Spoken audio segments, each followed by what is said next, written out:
All right, welcome to the Inevitable You podcast. I'm your host, Brian Hemmer, with my co-host and fellow coach, Inevitable You certified coach, Dan Jimenez.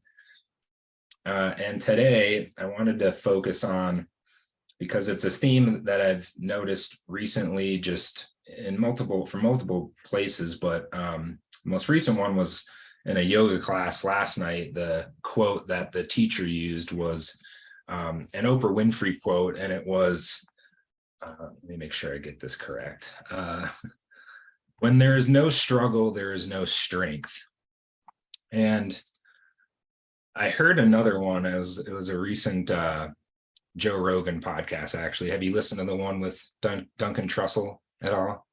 Oh no, I haven't, but I love Duncan Trussell. Yeah, dude, So yeah, they're all great, but they were talking about something around, people that grow up in really um, just they grow up in rich families, or they have a lot given to them. They don't go through a lot of struggle early on, and how they can miss out on valuable life experiences. And Joe goes into his background, growing up poor and seeing his parents struggle and having to go through that, at an early age, builds this resiliency, gives you this kind of awareness of other people if they're trying to take advantage of you, or how to navigate through obstacles and adversity and things like that. And then the third one, because I always like when things come in three, is Nikola Jokic from the Nuggets, who just won the championship.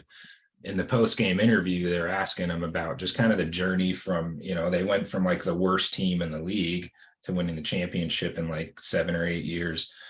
And he was talking about, first you have to start off, you have to suck, basically. Like, you're a rookie in the league, you're new.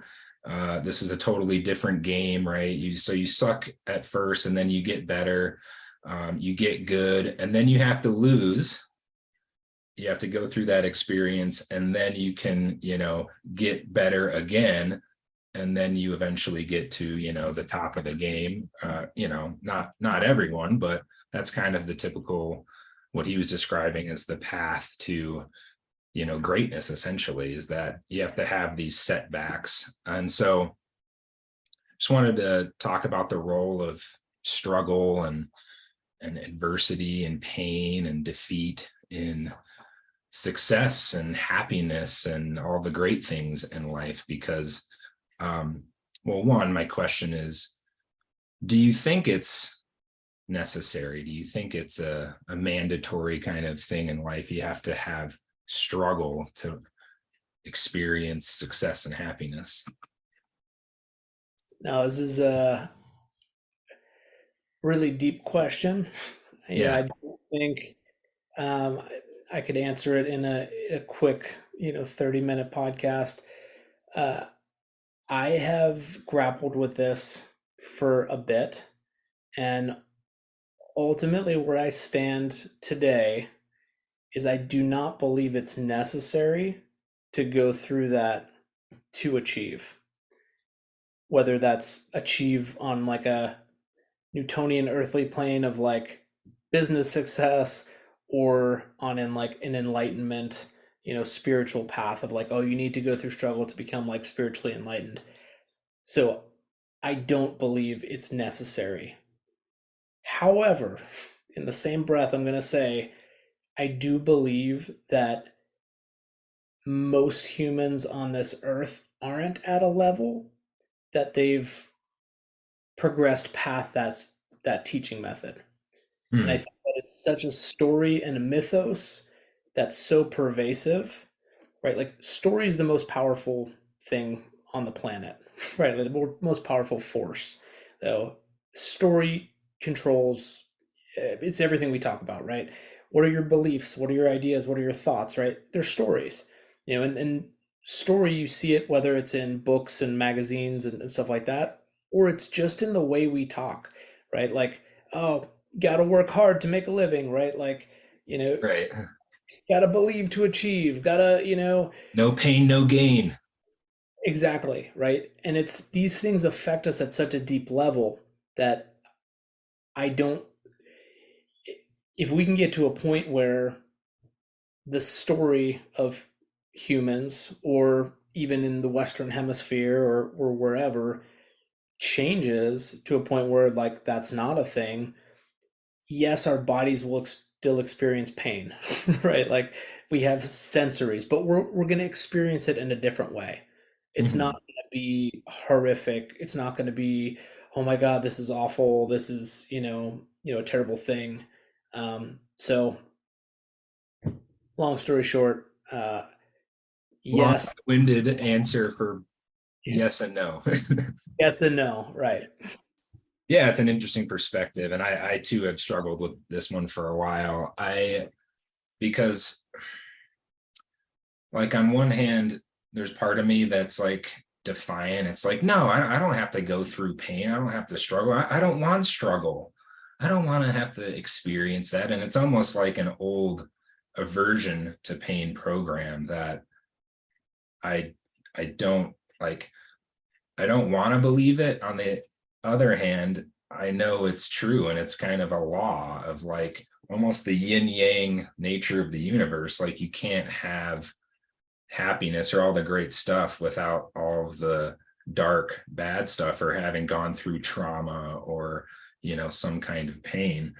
And so I do agree that maybe there are some enlightened beings, maybe like, but even Jesus, if we want to use him as a classic example, well, he went through 40 days of wandering through the desert, probably starving and, you know, dying of thirst, right? Like he had to go through that, probably even internal struggle, right? To reach that state that he finally found God, or he realized that I'm the Messiah, I'm the one. Like, so I do think it is a mandatory thing, at least on this plane of existence, that, and we have classic examples of like you go to the gym, like the only way to get stronger is you have to tear muscle fibers, right? You have to go through, you have to lift heavy weight, you have to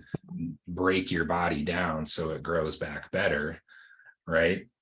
Maybe. So here's Yeah, yeah, here's where I'll interject. Everything that was intertwined with those examples was story about the thing, mm, right? Wandering around the desert for 40 days. Dude, I, for my birthday, signed up for a 2-week hunter gatherer experience in the Utah desert where I'm going to be wandering the desert looking for food for 14 days yeah, because that sounds fun to me, right? Like mm, it's the perception of it. I see. Going to the gym and tearing muscles, like this is awesome. I love the feeling of my muscles growing, of those fibers splitting to make room for more, fibers to come and fill in its place. Right, It's right. like one example that it's really just it's been on my mind for the last few weeks. Have you ever been to a backyard barbecue and there's like a bunch of flies Uh-huh. and the flies keep landing on you? Uh-huh. You're just like swatting them away and you're just like it's like I have to leave. Like I sometimes I'll go out to my car, I'll have to like go take a walk, like it's just so intense for me. There's no actual physical pain, it's an emotional pain. And now there's all these people who live in like sub-Saharan Africa that you see on National Geographic. Flies are like crawling in their mouth and inside their ear, and it's just a normal day. They don't Yeah, even realize they're there. There's no swatting them away. So like when I they're think not experiencing the same emotional turmoil and pain as you. Yeah, exactly, and so like that that probably highlights where I'm coming from yeah, best in terms of it is the story you put on the thing you're going through. right, Do do I think that heightened trauma, let's say, or heightened stress can add to greater transformation? Sure. Like I don't think it's necessary, but you know, go back to the survival courses. So I yeah, took a survival course like 10 years ago, and they have what's called the impact phase. And they basically put you out in the middle of the desert, and it's nighttime and you have no headlamps, and they don't teach you how to make shelters or anything, but they just leave you and they're like, hey, we'll see you in the morning. And you freeze your ass off all night. And it Mm. is like no one sleeps. And then you end up walking like an unknown distance the next day, which is about 20 or 30 miles. They told us after the fact. And it's really difficult. But I remember, because of the intensity of the suffering that I did go through that first night, like, I know shelter is the number one priority, other than positive mental attitude. Um, uh, Shelter's the number one priority. And it's like, because that was such an intense experience for me, would it have been as an intense if I was just like, oh yeah, it's cold, but I like the cold, and cold therapy is good for your body, and Yeah, yeah. signed up for this? Like, probably not. And so this is the Right. part that I don't know. This is the part that I'd be like, yeah, this is interesting. Like, I do think maybe suffering has, its place. Yeah. Yeah. So I basically what I mean, if I could summarize what you're saying is yes, it is part of the planet that we live on, a part of the human experience. But what really matters is the perception and how we're talking about it, how we perceive it. Like, and I think that's a really important point because you could go through a very painful experience and the dialogue or the perception of it could be, this is the worst thing, why is this happening to me, this is the end of the world, this is this is the worst thing ever, I'm never going to recover from this. Or if, and I think what I'm hearing you say is, you can still acknowledge it as that moment of struggle, but just by acknowledging that through this process, I'm gaining something, or I'm gaining strength out of this. I'm learning something. I'm building callus. I'm becoming more resilient. I'm even perhaps enjoying this. Like maybe it's a David Goggins, even though he's, I For think, sure. not human, right? Where he goes through intense levels of pain, I think, that most people can't endure, but he loves that, man. He like lives for that, he seeks that out. And so he wouldn't necessarily describe it as a painful experience, Sure. but it's something that he loves doing. It's the story he's telling about the experience, right? Yeah. Yeah. No, I think you summed it up. I mean, it's one of those things, like, we get to choose, right? We get to choose how we experience life. We get to choose how we're going through this stuff. You know, all of this to say that it doesn't mean you can go through life without things coming into your uh, experience that you don't desire, right? Hmm. Yeah. So there's going to be that contrast. There's going to be things like, you can be the most enlightened person in the world, and you're still going to have stuff that you're like, I'd rather that not be happening right now. Right, right, So, yeah, to that point, I don't think that is avoidable, undesirable things coming into your experience. right.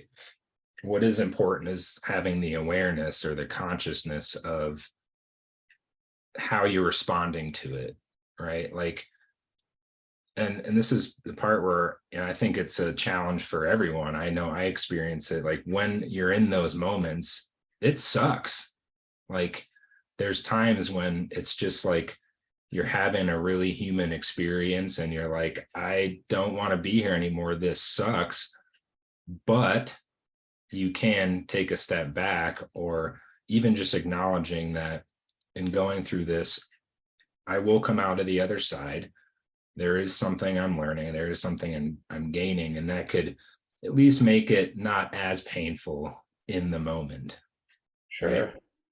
Yeah, and this isn't to say that, like, oh, I have this understanding and now I've never gotten to the place where I'm like, fuck all the things that I've learned. Like, I get to that place where I'm just like, God, I know I should be thinking positively right now, but it's hard to do that.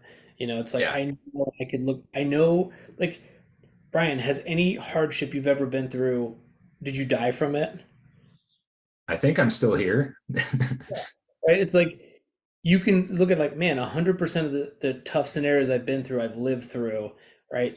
And I'm stronger for it, right? Yeah, Like typically, yeah, there's the one-offs like, oh yeah, except that I have this, nagging ankle injury now. Like, but yeah, in some way you got stronger. The whole broken leg limper tool, right? yeah, Isn't that based on that?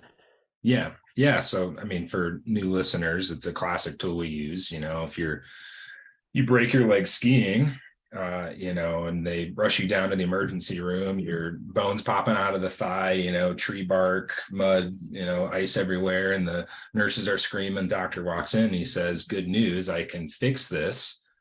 Bad news, you're gonna limp for the 90% of the patients that have this kind of injury limp afterwards." And so you can create the reality, and because of the power of labels, or listening to authority figures and subscribing to a story, that can become reality, versus parallel universe, same leg break, rushing to the emergency, doctor comes in, he says, "Good news, I'm a badass, I can fix this."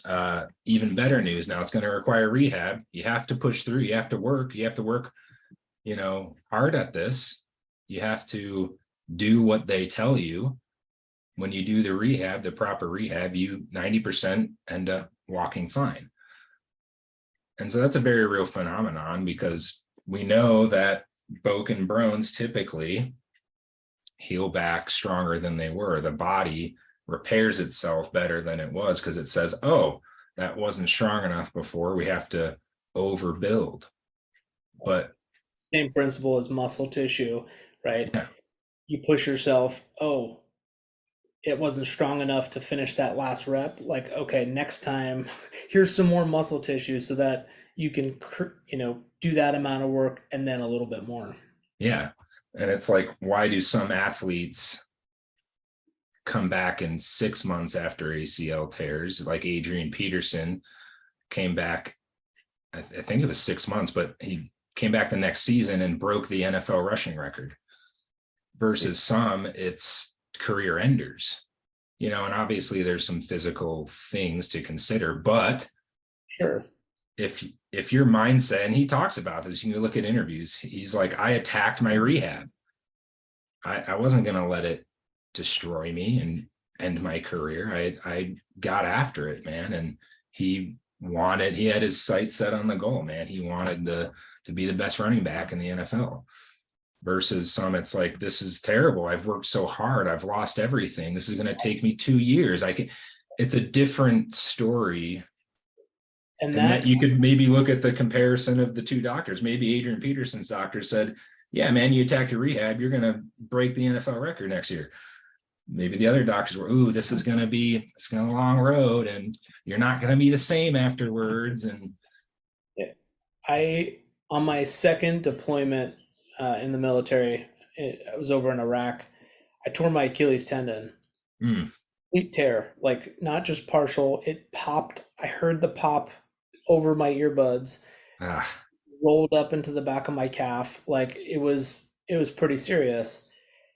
The orthopedic surgeon that had just got there a few days earlier to our post was like, "Oh, you're lucky I'm here," yeah, which there's so many synchronicities and amazing things that happened out of this. But he's like, I love doing these things. I love my job. Uh, I am more of like a sports orthopedic surgeon, and I really believe in aggressive recovery. And mm-hmm, he's like, "We'll fix it. You're not gonna be able to damage the repair that I do on it, and I want you as soon as you can put weight on it." He's like, "Take one day off, and then as soon as you can put weight on it, just start putting weight on it. yeah, Move it, start moving it."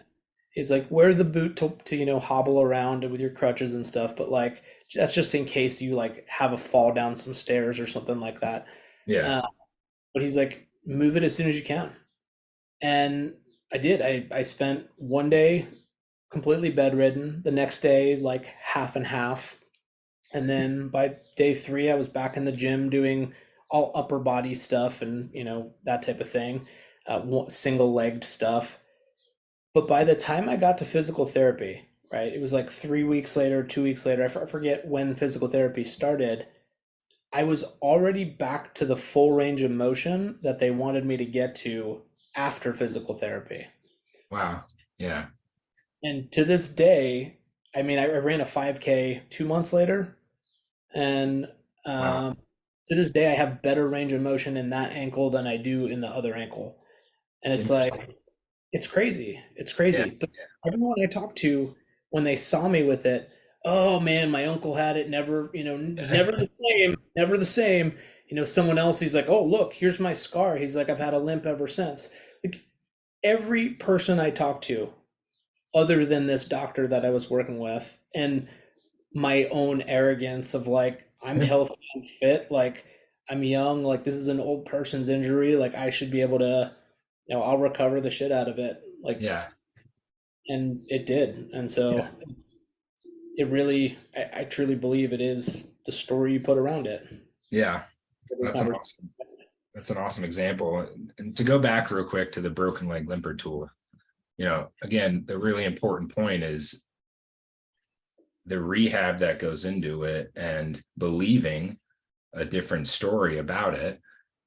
And so, okay, so you can get this with a broken leg or a broken body part, but is the same true for a broken mind or a broken thought, a broken heart, a broken soul, right? Like, no, I mean, it's the same rules apply.